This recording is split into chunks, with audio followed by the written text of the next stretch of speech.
Tare, Allah Bismillahirrahmanirrahim, Alhamdulillah Rabbil Alamin, Ar-Rahmanir-Rahim, Maliki Yawmiddin, Iyyaka na'budu wa iyyaka nasta'in, Ihdinas siratal mustaqim, Al-Tarim, Maghdubi alayhim, àmín. Ọlọ́run fi ṣe gbígbàdúrà fún wọn o. Ǹjẹ́ ìyá yìí pẹ̀lú bí wọ́n ṣe ka Fátíhà àti wọn ka yìí, ǹjẹ́ wọ́n jẹ̀bi? Ǹjẹ́ gbogbo wọn tó ń fi wọ́n ṣe yẹ̀yẹ́? Ǹjẹ́ níparí fídíò yìí ṣó ní padà tó wá lọ sọ́dọ̀ Ọlọ́run? Ǹjẹ́ ká máa fi wọ́n ṣe yẹ̀yẹ́ ni àbújẹ́ ká kí wọn? Ẹ dápẹ́ bá wa ṣe fídíò yìí kó lè bá jẹ́ ẹ̀kọ́ fún gbogbo àwọn mùsùlùmí. Ǹjẹ́ ìyá yìí jẹ̀bi ìntòkà tásìlẹ̀ ká blame lórí ẹ̀? Kí n tó ṣàlàyé lórí ẹ̀, àwọn Lárúbáwá máa sọ pé idha urifa as-sababu batala al-'ajabu. Tá a bá mọ̀ dítì nǹkan fi ṣẹlẹ̀, à ní ṣe màmá. Àwọn àfáà wo ni kọ́ wọn lásàlátù? Kí ni wọ́n kọ́ wọn lásàlátù? Ṣé wá sàlátù tàná òní tèní? Ọ̀pọ̀lọpọ̀ àwọn ìyá wa náà lè kéwù. Gbogbo àwọn nǹkan kan fi ń kírun, àwọn àsìkárù èyí tí wọ́n máa ṣe ní mọ́díù. Táwọn ìyá yẹn tẹ́lómi bá tẹnubọ mọ́díù báyìí, ẹrù bó lọ lè kéwù. Àwọn iṣẹ́ tí àwọn Ansarud-Din, Nawahirud-Din, Ansarul Islam láwọn tí wọ́n gbé kalẹ̀ ní purpose pé a fẹ́ serve Islam, a fẹ́ serve àwọn mùsùlùmí. Lẹ́ni owó làwọn oníkálukú wa. Ìwọ tó wá ń fìyà ìṣe yẹ̀yẹ́, ìwọ náà bẹ̀rù ọjọ́ tó lọ bá Ọlọ́run. Ṣé bá ń rí àwọn èèyàn tí wọ́n lo hijab lọ bí Ọ̀ṣun Òṣogbo? Àbá rí tán ṣe láìpẹ́ yìí, tẹ́nìkan lo hijab. Eléyìí yóò wá fi hijab tiẹ̀, ìborun tiẹ̀ kò lọ síbi ìranù. Ó ń ka Suratul Fatiha. Nítorí aṣẹ yẹn ó yẹ kó bá wa nú jẹ́ ni. Nítorí ṣẹlẹ̀ yẹn ó yẹ kó bá mùsùlùmí lọ́kàn jẹ́ ni. Bẹ́ẹ̀ nìkan ni ò mọ Fatiha káyì, ẹ wo àtọ́dún títí ń fi Fatiha ìkírun. Àmọ́ ṣé wọ́n lẹ́bi? Ṣé yá yẹn jẹ̀bi? Wallahi kò sẹ́bi lọ́wọ́ ẹ̀. Àwọn àfáà tó fẹ́ máa kọ́ wọn kí ẹgbẹ́lẹ̀ yìí. Òun náà ni an-nisa'u yuhibbuhun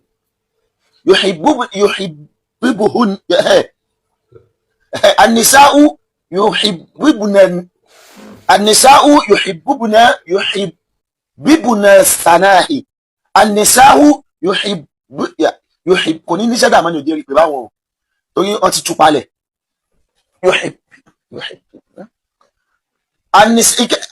wọ́n ní kí lóbìnrin fẹ́ wọ́n ní an-nisa'u wọ́n ní kí lóbìnrin. Ṣé ìyá ti wọ́? Àfáà Sàrújì nìyẹn orúkọ tí ń pèrè nìyẹn. Kéwú ló kà tìyẹn o, ó gbé tíra síwájú. Ẹ imagine àwọn tí wọ́n dá sàlátù lẹ́ nìyẹn. Yẹ wọn tí àwọn ìyá yẹn ń trust ayé àti àlùkìyámọ̀ wọn, ẹ̀sìn tiwọn, àwọn tí wọ́n gbélé lọ́wọ́ rẹ̀. Ẹ lọ wúrú àwọn àfáà tí wọ́n kọ́ wọn. Eléyìí tó ń sọ̀rọ̀ ọ̀dọ́ ni o. Ó lọ chọ́ọ̀chì bí ọdún kan àbọ̀dún méjì sẹ́yìn tó lọ nu chọ́ọ̀chì àwọn sẹ̀lẹ̀ tí lọ́n fáyà Kùránì bẹ́ẹ̀. Kéwú ló kà tí. Kí ni criteria ta fi ń pa àwọn èèyàn láàfáà gan nílẹ̀ Yorùbá? Ẹ jẹ́ àwọn. So because mi bẹ̀rẹ̀ fídíò ìyá yìí, mo kàn wọ́n pé kì í ṣàwàdà, kì í ṣọ̀rọ̀ ẹni, kì í ṣàwàdà, wallahi alazim. Ó yẹ ká kí ká dẹ̀ encourage ẹ̀. Sórí wọ́n tó share fídíò yẹn, Ọlọ́run bí ẹ léèrè. Torí àwọn nǹkan yẹn kì í ṣe tó yẹ kí ó dùn mọ́ mùsùlùmí nú. Nígbà tí wọ́n ti rí pé kò padà dá yẹn, èyí tí wàá fi share fídíò yẹn ṣe bí wàá pè sákèsí ni. Àmọ́ kò sí wàhálà bó ṣe jáde yẹn náà, ó fi pe gbogbo wa sákèsí wípé wọ́n lọ bá wọn àfáà kankan. Owó ọwọ́ yín náà fẹ́ gbà, gbogbo ẹ̀yin tẹ̀ ń ṣe yẹ́yẹ́yẹ́ lẹ́yìn kẹ́ẹ̀kan jó lásàlátù, kẹ́ẹ̀ dáṣọ, kẹ́ẹ̀ mọ́ fún ọ lówó, ó tán. Kó sì ń tán mọ̀ tó ló kàtì. Àwọn tó bá di pé kó lọ bí ìṣẹ̀lẹ̀ kan fáyà Kùránì bẹ́ẹ̀, àbẹ́yìn ò rí fídíò yẹn TikTok táwọn èèyàn drágẹ̀ tó sì tún ẹnu ẹ̀ tún yọ̀ sí. Bí ọdún 3-4 sẹ́yìn àbí ó ti jù bẹ́ẹ̀ lọ tí àfáà wa ọ̀tẹ́ tí wọ́n sọ pé káwọn àfáà lọ kọ́ṣẹ́ POP, ọmọ yìí náà ló jáde tẹnu ẹ̀ yọ̀ tó ń sọ jákujàku lẹ́nu kìládùn ọdún táwọn lọ lè kí ọdún tó lọ lè kí yuhbibuna thana'a àdúpẹ̀tì yuhbibuna ath-thana'a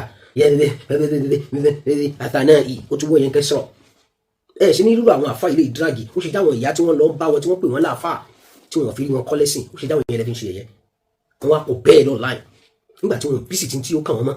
Àwọn àfáà ló di babaláwo lọ́nláìn, alástrọ́lọ́jì, àtẹ̀yẹpẹ̀ àti rádaràdà tán bá kiri lẹ́yìn tó wà lóde kan jánu òfò ẹ̀yìn kìnìkan kìnìkan eléyìí ó mọ fi ìmọ̀ ẹ̀sìn ṣe àwàdà ni Ọlọ́run wá ń yẹ̀yẹ́ yín báyìí nísìn. Tó bá àkásá mẹ́là lọ́wọ́ kìnìkan lọ́wọ́ mùjálíbù ẹ tó bá ti fàálà àṣejẹ́ yẹn fún tó bá ti àkálà rẹ̀ yóò máa fi Lárúbáwá míì sí Yorùbá láti máa sọ àlù fáwọn èèyàn motivational speaker àwọn èèyàn tó máa wá encourage ẹ̀ pé àwọn gbádùn bẹ́ẹ̀ ṣe ń ṣe yẹn ń fi ìmọ̀ ẹ̀sìn ṣe àwàdà ń sì ń fi nǹkan yẹn fi polówó bàjẹ́.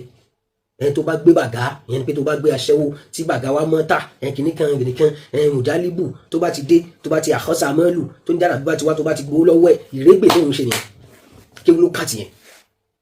So how did we get here? Ṣáàdì àwọn oníta ń sọ nìyẹn o kẹ́ ẹ tó bẹ̀rẹ̀ sí máa bú àwọn ìyá yìí pé wọ́n kàn lo àsàlátù ẹ̀yin náà lọ wo àsàlátù lé ní 99.9% ìrégbè náà ṣe mẹ́. Kan wá aṣọ white kan sì jó Ọlọ́run mi mo wá dúpẹ́ fẹ́fẹ́ rí jìtàn fẹ́ nìyẹn àwọn àfáà tí ó bá wọn sòdodo àwọn àfáà àbúrò ti kọ̀yìn wọn sí wọn. Ẹ̀wọ́n dá wọn lóhun àwọn ní súnásúná gbogbo nǹkan ni ò dá nígbà tó yẹ pé àwọn fẹ́ ṣèrànù àmọ́ ní tó yẹ kó sọ fún pé kìíní yóò dá òun náà tó encourage wọn ni lẹ́fìrẹ́ lómi tí ó gbénu attachment tí ó yóò ṣe jágùdà mímọ́ ẹjọ́ àfojúmọ́ encourage ẹ̀ pé ájà míì tó ń ṣe bẹ́ẹ̀ de àwọn àfáà náà rí wọ́n ń ṣòkó àwọn náà ni àgbà tí wọ́n bá wọn sọ tọrọ. So lẹ́yìn tẹ́ ń fi àìṣe yẹ̀yẹ́ ẹ jẹ́ ká kí Ànábì sallallahu alaihi wasallam ó fi rí pé tó bá àwọ̀ lé ibi tá a lé sí ni pé mọ́ bẹ̀sìn jẹ́ mọ́ jẹ́lẹ́bọ mọ́ jọ ní bídíà àwọn ṣòrí tó wá ti di pé ká ṣe mistake ká dẹ́ṣẹ̀ everybody ló lè ṣe yẹn. irú tó ṣẹlẹ̀ pẹ̀lú ìyá yìí táwọn gbé káàkiri tá a sọ̀rọ̀ ẹ̀fẹ̀ láyé Ànábì sallallahu alaihi wasallam dárúbáwò kó kán tọ̀ sí mọ́ṣáláṣí nígbà tó tọ̀ tán àwọn sàbí fẹ́ dìde tì gẹ́gẹ́ bí jẹyàn. Ànábì ní innama bu'ithtum muyassirin wala mu'assirin. Ọlọ́run gbé yín dìde lẹ́ni tí ó máa ṣe rọrùn ni kò ní ẹ máa lé máwọn èèyàn. òun tó kọ́lá Ànábì ní lọ da omi síbi ìtọ̀ rẹ̀ o géńdé Ọlọ́run àgbàlagbà. Ànábì tún ní káwọn sàbí kan gbómi lọ kán dà sílẹ̀. báwo la Ànábì ṣe bá lò torí pé ó ṣe mistake ó wà pọ̀ bẹ́ẹ̀ bá Ànábì ṣe máa ń pa àwọn èèyàn lò tàbí mistake ni.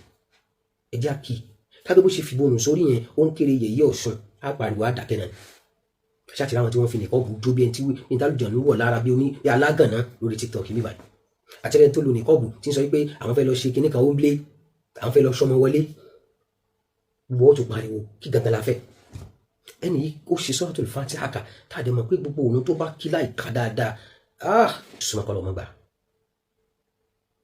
ó wá tún proud láti ka kinní yẹn kápẹ́ ṣe ń pé bó ṣe ṣàdúrà yẹn tán pẹ̀lú gbòòrò lórí ní tá a rí ni pé ó bá mú ọ̀fọ̀ bẹnu ó ní kúlíkúlí kì í ní ìfun atari kì í lẹ́dọ̀ táksì kì í ní kọ̀ǹdọ́tọ̀ aṣọ òbora kì í lápò aago méjì làwọn ọmọ skul jáde fún mẹ́nu bá rú ọ̀fọ̀ bẹ́ẹ̀ àwọn lájà ti ń pọ̀fọ̀ ó tún wá ka Qur'an ìyẹn túmọ̀ sí pé wàlọ́ọ̀hì àwọn ìyá yìí fẹ́ ṣẹ̀sìn wọn kó sọ́wọ́ àwọn afá alágbèdá ni inú ẹ̀ dùn ó rò bóyá tó ń kà yẹn lọ́mà àwọn gbàtàn ti dá sàlátù wọn ti gbómi lọ wọn ti jó wọn ti gbówó lọ́wọ́ wọn kò sí nǹkan kan mímọ́ ẹ wo rúmọ̀ àtàtí ṣe tùlítùlì àfọwà ní bí ọdún mélòó kan sẹ́yìn so wọn rò bí tí àwọn gbé yẹn lọ́mà kò dẹ̀ sí tó kà wọn afá yìí wọ́n jẹ́ ká afá kan bá yí ẹ̀jẹ̀ wà lọ́ọ̀lọ́ wọn afá kankan sẹ́ pé gbogbo à ń gbádùn àbọ̀ ẹ mọ gbádùn àrẹ bọ̀ ẹ pàdé wá bì kan ẹ mọ wọṣọ wáìtì bọ̀ ẹ gíní kan yálà tìbí tìrì bìlì kò kẹ́ pẹ̀lẹ́ níbọ̀dì ọgọ́rọ̀ wọn wà tán fẹ́ jẹ ni alápámọ́ ṣiṣẹ́ aládánwò ni wọn dánadáná ni wọn tí wọn fẹ́ dáwọ́ lọ́nà kó mọ́ bá débi tọ́lọ́wọ́ bá àlekọ́ láti lórí rẹ̀ wá sọ ẹjọ́ àwọn afá pátipátí tí wọ́n kún sọ̀rọ̀ láyẹn náà wọn represent anything o wọn dẹ̀ mọ́ kankan pa Islam kí wọn mọ̀ àmọ́ wọn mọ ìrégbè ṣe ẹ̀dá gbọ́gbọ́gbọ́gbọ́ nǹkan mẹ́ta kan wà tó bá ti ṣe kíní kan wà á dèrè inú ayé àwọn kankan wà tó wá yájú sí wọn àwọn afá irọ́ dẹ̀ ni ẹ tún gbọ́lẹ̀ ẹ tún gbélé ilẹ̀ kan ṣiṣẹ́ ṣáfà lélẹ̀. òun náà ni an-nisā'u yuhibbuhun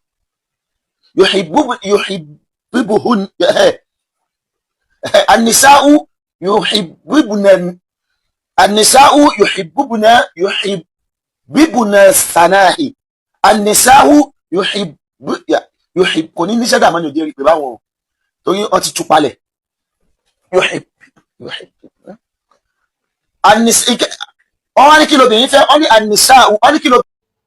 àmọ́ ó smart níbi kó lọ sẹ̀lẹ̀ láti pé ọ̀rọ̀ àṣàlátù I have not talked about it because alimọ̀kùnrin ẹ̀wọ̀ òkèlè ẹ̀wọ̀ ẹ̀wù sàlẹ̀ lórí ẹ̀sìn dápẹ́ra lórí ẹ̀sìn bó jẹ́ pé kò sí tó ń dún ní ẹ̀sìn so ṣáwọn ẹni ká blame ni ọdún mélòó nísìn làwọn àfáà ti ń lọ sẹ̀lẹ̀ tí nǹkan kò ṣẹlẹ̀ ìbá àfáà gbà kan lọ́wọ́ kọ́ lọ́ngbà ìbújẹ́ kó tutù bá wọn gba tutù bẹ́ẹ̀ tó lọ sẹ̀lẹ̀ tí lọ́n déhùn bẹ́ẹ̀ lẹ́yìn ẹni gbogbo àwọn ọ̀dọ́ mi náà wọ́n á sọ di kínní irú eléyìí náà lọ bẹ̀ wallahi fún mọ̀bìlá ó lọ chọ́ọ̀chì tó lọ́n fàyà Kùránì bẹ́ẹ̀ àwọn lábàá yẹn ló káàtì ó tún gbé tírà síwájú inna lillahi wa inna ilayhi raji'un àwọn èèyàn oníṣẹ́ àyẹn yẹn nọ́mà àwọn afẹ́ ẹgbẹ́ wọn á bò láṣìírí àmọ́ ìyá oníyà tó ń strive láti di obìnrin rere tó ń strive láti kẹ́kọ̀ọ́ ẹ̀sìn àmọ́ tó bọ́ sí wrong hand àwọn afi ń ṣe ẹ̀yẹ kí ni dùnú wa ń bẹ̀ limithli hadha yadhubu al-qalbu min kamadin kana fi al-qalbi islamun wa iman irú àwọn nǹkan yẹn tá à ń rí ó yẹ kọ́kùnrin wọn yọ bẹ̀rẹ̀ gẹ̀ fún bànújẹ́ ni kìkì wọn ló fẹ́ kú ní islam mọ́ fatia ní àìkàtì ìyá ọlọ́run bá aṣọ nílẹ̀ sàn lóore ẹni tó bá mọ contact sister náà àbí bá a ṣe lè reach out sí wọn ẹjọ ẹjẹ mọ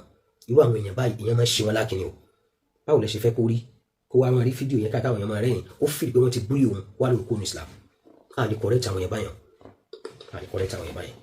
tí wọ́n sì ní kí wọ́n náà bọ́ta kó ṣàlùwàlá ó máa ń ṣe sọ tó tiẹ̀ bẹ́sìn tiẹ̀ síta ṣùgbọ́n àwọn èèyàn lo ìjáàbù lọ ṣoṣogbo ẹ ṣe mọ́ post àwọn èèyàn kẹbẹ̀ sí sọ̀rọ̀ lórí ẹ̀ tó wá ṣe Fatiha kó dá o alájà wa ọlọ́run bá wa ṣe dáadáa yóò san ilé san lóore ẹ ti gbẹ̀san sójú ọ̀nà má bàa fi ṣe ẹ̀san gbèsè dápò ṣí ẹ fídíò yẹn ní ìṣe ẹ ti àwàdà àbí tẹ̀yìn ọlọ́run bí ẹ léèrè ṣe ti yẹ sọ kì í ṣe àwàdà ni kì í dẹ̀ ṣe nítorí kí mùsùlùmí kó máa fi rẹ́ni nítorí kí inú èèyàn ó bàjẹ́ ni ọ̀pọ̀lọpọ̀ àwọn ìyá yìí ló fẹ́ ṣẹ̀sìn wallahi àmọ́ àwọn ọ̀nà táwọn kìíní àwọn afá burúkú ataṣọmọ́dúgbàdì ẹ̀ ń pè lọ́nà fún wọn káṣọṣe ìtajà káṣọṣe àwúre aṣoṣólẹ̀ àgbélépọ̀ta ikú ọmọ ikú ọkọ ẹ̀rù ẹgbẹ́ orí burúkú tó ń ṣe kiri nìyẹn àwọn ìyá yìí náà ti wá pè lẹ́sìn wọ́n ti wá fẹnu ba àwọn àfọ òdodo jẹ́ àwọn náà wá ń sá fún àwọn oníṣọ́nà irú eléyìí káyìn kọ́lé ti sísá wa yìí sọ wọ́n gbìyànjú sísá wa ẹ̀yin náà gbìyànjú ẹ fàṣìkò lẹ̀ ẹ tún pọ̀ sí ẹ jẹ́ kí Fatiha yóò dámọ̀ràn kí ìròyìn ó lè bá a ní kíni o kó lè bá a dá. Assalamu alaikum.